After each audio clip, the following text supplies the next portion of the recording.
देसी गाय के 2 गोबर से स्नान करेंगे तो आपका चमड़ी का रोग समाप्त हो जाएगा। आपने कहा गोबर का इस्तेमाल करो, इसको लेकर क्या ख्याल है आप? ये तो गौ माता का गोबर है दोस्तों। तो आप तो इसके जानकार हैं, विशेषज्ञ हैं, आप तो देखकर बता देंगे कि किसका है। नहीं, ये सब देख के बताने की चीजें नहीं है। देसी गाय का गोबर ही शुद्ध है। लेकिन ऐसे देखकर पता नहीं चलता। ये पता चलता है उसके भी गुण होंगे, पर वो यहाँ पे कहाँ लिबर्टी लिया है हम आपके बीच में। ये गोबर खेतों में डाल के खाद बनाने के काम का है। सिर्फ इतनी बात नहीं है, बांझपन का भी इलाज है ये। लोगों को प्रूफ करके दिखाई। हमारे शास्त्रों में इसका खूब प्रूफ है। नहीं जी, एक मिनट, क्या आपने ऐसा कोशिश करी और आपको रिजल्ट मिला? और मिला तो उसको शख्स हम लोगों अस्सलाम वालेकुम। तो क्या हाल है भाई, आ चुके हैं एक और वीडियो के साथ आपके सामने। तो भाई वीडियो के आखिर तक बने रहना, वीडियो बिल्कुल भी स्किप मत करना। और जिन्होंने अभी तक वीडियो लाइक नहीं करा वो लाइक करें, और जो चैनल पर नया हो सब्सक्राइब कर लो, ताकि आने वाली वीडियो आपको मिलती रहे। तो चलिए वीडियो शुरू करते हैं। आपने कभी गाय के गोबर से अपने मुंह को धुला? नहीं। केमिकल युक्त फेस वॉश आप यूज करते हैं, लेकिन शुद्ध गाय का गोबर, इस गोबर से नहाने से चमड़ी का कोई भी रोग हो, मैं गारंटी लेता हूँ, चमड़ी संबंधी कोई भी रोग हो, आप गौ के शुद्ध देसी गाय के 2 गोबर से स्नान करेंगे तो आपका चमड़ी का रोग समाप्त हो जाएगा। इतनी ताकत गोबर में है। इसको लेकर क्या ख्याल है आप? ये तो गौ माता का गोबर है। अब पता नहीं आप जर्सी का लिया है कि भैंस का लिया है। बताता हूँ, पहले ये देखो। अच्छा, अब ये भेद भी हो जाएगा। बिल्कुल भेद है। तो आप तो इसके जानकार हैं, विशेषज्ञ हैं, आप तो देखकर बता देंगे कि किसका है। नहीं, ये सब देख के बताने की चीजें नहीं है। देसी गाय का गोबर ही शुद्ध है। लेकिन ऐसे देखकर पता नहीं चलता। ये पता चलता है उसके भी गुण होंगे, पर वो यहाँ पे कहाँ लिबर्टी लिया है हम आपके बीच में। ये फंस गया सीएम। तो ये क्या ये इसको, जैसे अगर कोई आपके जितना जानने वाला नहीं है, उसको शुद्ध के बारे में पता नहीं शुद्ध है, देसी आपने कहा गोबर का इस्तेमाल करो। हाँ। वो इसका इस्तेमाल क्या सौंदर्य प्रसाधन में कर सकता है? शुद्ध देसी गाय, भैंस का नहीं और जर्सी का नहीं। जर्सी का तो बिल्कुल नहीं, भैंस का तो बिल्कुल नहीं, केवल शुद्ध देसी गाय वेद लक्षण। उस गाय के गोबर में गुण है, उस गाय के गौमूत्र में, अर्क में गुण है, सबके मूत्र में गुण नहीं है। नहीं तो अगर इस तरीके से गोबर आपको कहीं मिले तो उसको सौंदर्य प्रसाधन के तौर पर इस्तेमाल नहीं करना ये चाहिए। गोबर खेतों में डाल के खाद बनाने के काम का है, लेकिन जो देसी गाय का गोबर है वह आपके लिए अमृत है। आपने क्या कहा था गोबर के संदर्भ में? क्या आपने इस तरीके के भेद बताते हुए कहा था? जरा वो देखते हैं, वो सुनते हैं। एक बार दिखाइए जरा, फिर उसके बाद चर्चा में वापस आते हैं। अभी मजा आएगा ना भिड़ो। आपने कभी गाय के गोबर से अपने मुंह को धुला? नहीं। केमिकल युक्त फेस वॉश आप यूज करते हैं, लेकिन शुद्ध गाय का गोबर, इस गोबर से नहाने से चमड़ी का कोई भी रोग हो, मैं गारंटी लेता हूँ, चमड़ी संबंधी कोई भी रोग हो, आप गौ के शुद्ध देसी गाय के 2 गोबर से स्नान करेंगे तो आपका चमड़ी का रोग समाप्त हो जाएगा। इतनी ताकत गोबर में है। ये क्या बात करता है यार? देखिए, मैंने सिर्फ कहा इतनी बात नहीं है, बांझपन का भी इलाज है ये। तो ये गाय के संदर्भ में आपने कहा, ये बात स्पष्ट है।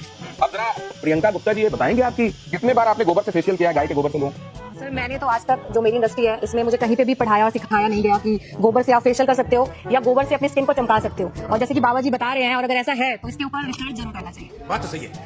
ये अश्विनी जी, आपका कोई इसमें आप एनलाइटन करेंगे क्या? इस तरीके की कोई बात आपके संज्ञान में कभी आई है? हाँ, एज अ डिस्ट्रिक्ट साइकोलॉजिस्ट में बोलूंगा, अगर इन्होंने कहा है तो इनके पास कोई प्रूफ हो। हाँ, और वो प्रूफ आप सामने लाइए। क्योंकि क्या होता है कि बहुत से लोग जो भी बात करते हैं प्रूफ नहीं, तो अगर आपके पास प्रूफ है लाइए। ये फंस गया सीएम। लोगों को प्रूफ करके हमारे दिखाइए। शास्त्रों में इसका खूब प्रूफ है। नहीं जी, एक मिनट, मैं शास्त्रों की बात यहाँ नहीं कर रहा, मैं आज के संदर्भ में बात कर रहा हूँ। क्या आपने ऐसा कोशिश करी और आपको रिजल्ट मिला? और मिला तो उसको शख्स हम लोगों का एक त्योहार आता है जी, श्रावणी। जी बिल्कुल सुना। श्रावणी कब आती है? आप बताइए ना, मैं आप सुन रहा हूँ आपकी बात। श्रावणी में हमारे यहाँ सारा समाज, ब्राह्मण समाज को ये निर्देश शास्त्रों में लिखा, श्रावणी जब होती है तो हमारे यहाँ गोबर से स्नान करने की परंपरा है। अभी श्रावणी में जो आई, उस श्रावणी में हमने खुद, हमारे हजारों ब्राह्मण सबने एक साथ। एक सेकंड, आप जो कह रहे हैं ना, गोबर का स्नान कई बार वो केमाच नहीं होती थी जो लोगों के शरीर में लगती है, उसमें नहीं। मैं क्या कह रहा हूँ, कई बार विधान हो सकता है श्रावणी में, लेकिन इसका सौंदर्य प्रसाधन के तौर पर इस्तेमाल हो सकता है। कोई एम्पिरिकल इसके लिए एविडेंसेस है क्या? हाँ, पढ़िए आप शास्त्रों को। अब ये कह रहे हैं शास्त्रों को नहीं, शास्त्रों को आप मानेंगे नहीं। शास्त्र की बात कर रहे हैं आज। अरे शास्त्र नहीं होते, नहीं सब पुरानी। देखिए, ऐसा मैं शास्त्र की बात इसलिए नहीं कर रहा। नहीं, थोड़ी होती, हमने थोड़ी लिखी है शास्त्र में तो बहुत कुछ लिखा है, परंतु आज के संदर्भ में, आज एक मॉडर्न जमाने में, अरे क्या ये चीज होती है? चलिए इससे आगे निकलते हैं। ये तो ठीक है कि आप चेहरे पे कुछ और लगा लेंगे, लेकिन जिनको बच्चे ही नहीं होते रहे, वो क्यों IVF क्लिनिक की तरफ जा रहे हैं? ये देखिए क्या कहा अनिरुद्धाचार्य जी ने, जरा देखिए वो, और उसके बाद इससे पर लौटते हैं। हाँ, ये कर लो पहले। इसको संतान नहीं होती, वो गाय को गेहूं खवाए और गेहूं जब उसके गोबर से वापस आए तो उसको धुल करके, उसे सुखा करके, उसको पीस करके, उस आटे की रोटी बनाकर भगवान को भोग लगाकर, वो रोटी खाने से संतान प्राप्ति होती है। भाई कुछ ज्यादा नहीं हो गया, मतलब कुछ भी। अनिरुद्धाचार्य जी, आप मैं इस पे बोलूं? आपने ये किस पे एक्सपेरिमेंट किया? खुद पे, दूसरों पे देखा है? आप सुनेंगे आप? हाँ। ऐसा है कि देखिए, आप सैकड़ों डॉक्टरों को दिखाइए, यदि सैकड़ों डॉक्टरों को दिखाने के बाद आपको संतान नहीं हो रही है तो आप तो डॉक्टरों से हार गए। डॉक्टर ने मना कर दिया नहीं हो पाएगा। जब सबसे आप हार गए तो एक एक्सपेरिमेंट कर लेने में क्या बुराई है? आपने रघुवंशम महाकाव्य पढ़ा होगा, महर्षि कालिदास जी ने उसको लिखा है। भगवान राम के जो पूर्वज थे उनका नाम था दिलीप, उनकी भी कोई संतान नहीं हो रही थी। तब राजा दिलीप ने गौ माता की सेवा की और गौ माता की सेवा से दिलीप की संतान हुई, जिनका नाम रघु पड़ा, रघुवंश उनके नाम से आगे चला। यदि राम का वंश गौ माता की सेवा से आगे चला तो हमारा और आपका वंश भी गौ माता की सेवा से चलेगा। तो जब नहीं एक सेकंड, जब दशरथ जी को यही समस्या सामने आई तो उनके यज्ञ कराना, पुत्रकाम यज्ञ कराना पड़ा, तो वो इस विधा से क्यों नहीं हो गया? Good question, you are good question. इस विधा से हुआ, आप समझो, दशरथ जी ने यज्ञ कराया तो यज्ञ में क्या लगता है? यज्ञ किससे संपन्न होता है? भैंस के घी से आहुतियां नहीं होती है ना, बकरी के घी से आहुतियां नहीं होती। जब तक वेद लक्षणा गाय का उसमें घी प्रयोग ना होगा तब तक आपका कोई यज्ञ संपन्न ही नहीं होगा। बिना गाय के ना कोई यज्ञ संपन्न हो सकता है, ना कोई पूजा संपन्न हो सकती है। नहीं, लेकिन एक चीज साइंस ये कहता है कि अगर आपने एक खास तरह की परिस्थितियों में खास एक्सपेरिमेंट किया है तो आपको खास रिजल्ट मिलेगा। आप उसको दोहरा सकते हैं। मैंने तो इस रोटी को खाई है, जो मैंने बोला है, मैंने तो इस रोटी को खाया है। क्या बात कर रहे हैं? और हमारे बहुत सारे संत समाज जो जंगलों में रहते हैं आज भी वो लोग ये रोटी खाते हैं और बहुत होता है। आप प्रयोग कर लीजिए। आपके पास कोई प्रयोग है? आपके पास कोई प्रयोग है? देखिए, बोलने में हमारे बोल रहे हैं, प्रयोग ना होता तो बोलते हैं। आप ऐसा कोई भी चीज हम करते हैं उसके साथ प्रूफ लाते हैं कि ये हमारा रिजल्ट है, ये हमारा एक सिर्फ इतना नहीं, गौमूत्र और गाय के गोबर के संदर्भ में कैंसर के इलाज वाला दावा भी किया जाता रहा है। क्या अनिरुद्धाचार्य जी मैं ठीक कह रहा हूँ? मतलब किसी भी स्टेज का कैंसर तक ठीक हो जाता है। गौ माता के मूत्र में, गौमर्ग में इतनी शक्ति है, यदि शक्ति ना होती तो मेडिकल स्टोरों में गौमूत्र क्यों बिक रहा? कुत्ते का मूत्र बिकता। भाई गौमूत्र बिक रहा है तब तो कोई शक्ति है, दम है, तब ना बिक रहा है, वरना कुत्ते का क्यों नहीं बिक रहा? क्या बिस्किट खाना आपके लिए इतना जहरीला है कि वो विष की किट हो सकता है, या जिसमें कूट कूट कर विष भरा हुआ है? क्योंकि अनिरुद्धाचार्य जी बात कहते हैं। समझ रहे हो ना? देखिए अभी महाराष्ट्र में 80 बच्चे बीमार पड़े बिस्किट खा के पड़ी। मैं उसमें नहीं, लेकिन आपने देखिए आपके बहुत सारे फॉलोअर्स हैं, तो मैं सही कह रहा हूं। और उसको एज इट इज वो फॉलो करते हैं। अगर मान लीजिए कहीं उनके सामने ये है कि मेरे कहने से समाज बिस्किट नहीं खाता तो समाज का बहुत बड़ा भला है बिस्किट नहीं खाने से। जरा देखिए क्या कहा है, खाने से बहुत नुकसान। अनिरुद्धाचार्य जी क्या कहते हैं, किस तरीके से कहते हैं, जरा वो सुनिए, उसके बाद हम देखते हैं कि इसको लेकर वैज्ञानिक प्रमाण क्या कहते हैं। जी बहुत मजा आ रहा है यहाँ पे। बिस्कुट का मतलब क्या है? बिस्किट का मतलब क्या है?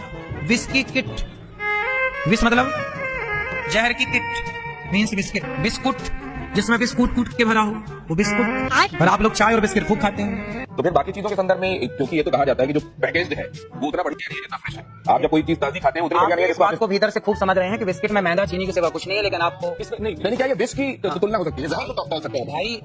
बेटा ये बच्चे को माँ क्या बोलती है? लड्डू खा लेनी, हुआ आ जाएगा। तो हुआ क्या है? कोई याद थोड़ी जाता है। दीवारों के कान होते हैं, तो आपकी दीवारों के कान हैं? तो आपने मुहावरा इस्तेमाल किया। आपने तो मुहावरा इस्तेमाल किया ना, क्योंकि विश हिंदी का वर्ड है and wish is English. Biscuit का मतलब बेसिकली है कि मैदा अच्छा नहीं होता, हाँ। और वो विश नहीं है। अरे भगवान, नहीं अच्छा होता तो मत खाओ, बात तो वही है। लग रहा है विनोद, कैसे बात को घुमाया जाता है।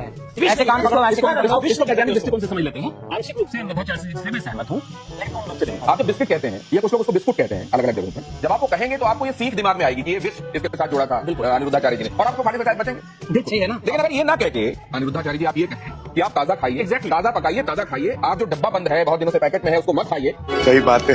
तो ये क्या ये ज्यादा साइंटिफिकली सही नहीं होगा? आप विवादों से आगे की वीडियो में सब तो कहा गया, पर आप सुन कहा रहे हैं? आप तो केवल 5 सेकंड का सुन रहे हैं। आगे तो कुछ भी और भी तो कहा गया है। हम तो 3 घंटे कहते हैं, आप सुनने को कहा दे यार। आप तो सुनो बस वही रहे हैं जो आपको चाहिए। आप एक सेकंड, ह्यूमन माइंड होता है ना, एक सेकंड वही पकड़ता है एक जो सुनना चाहता है। अश्विनी जी, मैं दूसरी बात नहीं, पर हम तो बोलते आगे और हम तो बोलते हैं अनाज खाइए। आप मुझे कह सकते हैं आप पूरा नहीं सुनते, आप डॉक्टर साहब को कह सकते हैं, लेकिन जब कई महामंडलेश्वर आपसे आकर पूछने लग जाते हैं कि विज्ञान को छोड़ो, विज्ञान को छोड़ो, आप तो शास्त्र में भी एनक्रोच करते हो। आपने बता दिया कि शिव जी जो है वो उनके जीजा हो गए कृष्ण। तुम्हें शर्म है? कुछ शर्म आया है?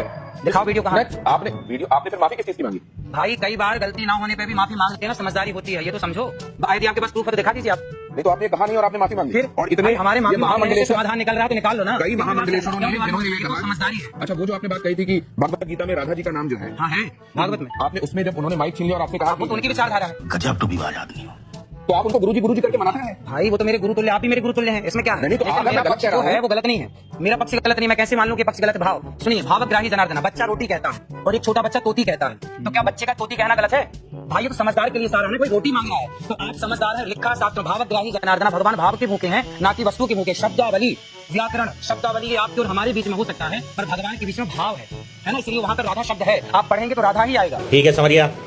नहीं देखिए, मैं तो ये बोलना चाहती हूँ कि मुझे चिंता का विषय क्या है कि इनके बहुत ज्यादा फॉलोअर्स हैं और जिस हिसाब से ये अपना टिप्पणी देते हैं या जिस हिसाब से ये सलाह देते हैं अपने फॉलोअर्स को, तो ये जो अनभक्त है उनको फॉलो करते हैं तो समाज को कहाँ लेके जा रहे हैं उस चीज से मुझे बहुत चिंता है। दूसरी बात, ये कहते हैं गाय के गोबर से आप फेशियल करें या आप उसका सेवन करें, तो आचार्य जी के हिसाब से तो डर्मेटोलॉजिस्ट नहीं होने चाहिए, स्किन स्पेशलिस्ट होना नहीं चाहिए, क्योंकि वो सारे के सारे इनके पास आए। इनके हिसाब से कोई कैंसर ये तो क्या बताता हूँ। अरे बाप रे, ये तो धोती खोल रहा है। क्योंकि आपने सिर्फ ये नहीं कहा कि गाय के गोबर का इस्तेमाल करोगे, तो आपने ये कहा कि मैं गारंटी देता हूँ, और मैं उसका गारंटी कोई देता हूँ proof कि नहीं है 50 से 70 करोड़ नष्ट हो जाएगी और आपके उनका पास। कोई प्रूफ नहीं है, तो इसका मतलब सारे डॉक्टर्स को छोड़ के सारी महिलाओं को आपके पास आना चाहिए। कहीं ना कहीं आपकी बात में सच्चाई नहीं है, इसीलिए कोई महिला आपके पास नहीं आई है। जवाब दीजिए। देखो ऐसा है, ये सारी बातें जो हम कह रहे हैं ना, ये अभी आप लोगों की समझ के परे हैं। जब आप शास्त्रों को पढ़ेंगे, सत्संग करेंगे, गाय के बारे में रिसर्च करिए, भाई यहाँ पे क्या हो रहा है भाई? गाय के बारे में थोड़ा जानिए। गायकोलॉजिस्ट भी नहीं होना चाहिए। गाय को आप जानते हैं, गाय के बारे में क्या जानते हैं? तो गाय होनी चाहिए। इतनी बड़ी विडंबना है कि हम अपने भारत देश में बैठकर, जिस देश में मैया भागवत जी में लिखा, आप अभी मांग रहे थे ना, भागवत जी में लिखा है, मैं आपको दिखा सकता हूँ प्रूफ। जब भगवान श्री कृष्ण को पूतना लेकर के गई और भगवान ने पूतना को मारा, उस प्रसंग में 10वें अध्याय में ये लिखा है कि मैया यशोदा ने कन्हैया को गौ माता के गोबर से स्नान कराया, लिखा है ऑन रिकॉर्ड। क्या बात कर रहे हैं?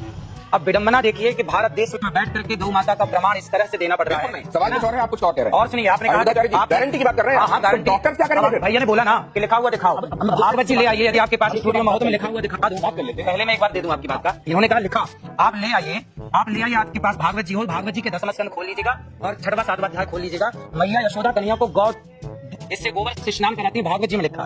कौन है ये लोग? कहाँ से आते हैं? दूसरा, आपने कहा कि गाय के गोबर में गेहूं है, उस गेहूं को खाने से बच्चा पैदा होगा। अरे भाई, एक बात तो समझिए, ये मॉडल जमाने के लोग बैठे हैं, आप भी मॉडल जमाने के हैं। आज के जमाने के लोग बिल्ली की पॉटी की कॉफी पी रहे हैं। कब तो जिसका आपने इलाज करा हो और आपके लिए गाय के गोबर से जब सुन लीजिए, पहले अभी मैं आपको 10 लाख की बड़ी तो बहुत चलते हैं। जब सुन लीजिए, उसको दिखाना पड़ेगा सुन लीजिए। क्योंकि आपके जो संकट नहीं, उन्होंने कौन बात कही? और दिल्ली की पॉटी जिसमें मिली होती है वो कॉफी, मुझे लगता है कि अनिरुद्धाचार्य जी को इस बात को लेकर कोर्ट में इसलिए जाना चाहिए क्योंकि ये सनातन के इस देश में अगर वो कॉफी पी जा रही है तो बड़ा मुश्किल है। लेकिन जरा एक सेकंड, ये महिला एंकर्स यहाँ बैठी हुई हैं। पहले मेरी बात पूरी तो होने दीजिए। आज का समाज दिल्ली की पॉटी कॉफी पी रहा है। क्या कहना क्या चाह रहे हैं भैया आप?